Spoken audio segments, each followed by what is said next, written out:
Құданың қорлығы 4 бөлім.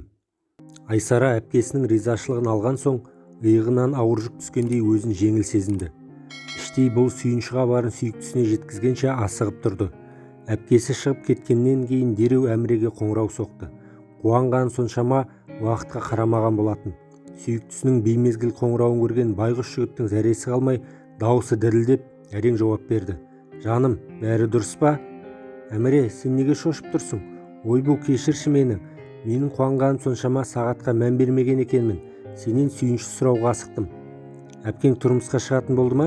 «Жоқ, Алла қаласа ол күнді де көрерміз». «Ендеше не болды?» «Әпкем маған өз жолын берді. Саған тұрмысқа шығуыма рұқсат берді». «Рас айтасың ба?»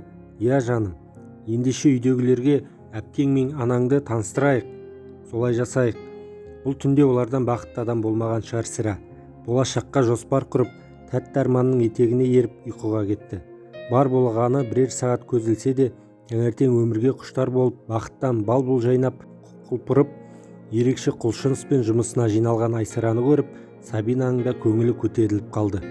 Әсем болашақ күйеу баласын көріп, оның отбасымен танысты. Құдағиы қарлығаш өте өнегелі, парасатты, мейірімді жан екені көңілін көншітсе, құдасы Мараттың өзімшілдігі көңілін құлазытты. Марат еліміздегі белгілі бір банктың ірі қаладағы кеңсесінің директоры. Дүние мансап болған соң, мүмкін солай болуы да керек шығар. Әсем екі қызымен тойдың дайындығына кірісіп кетті. Әкесінің орнын білдірмеу мақсатында ағайын туыстары еш аянбай қызмет етуде.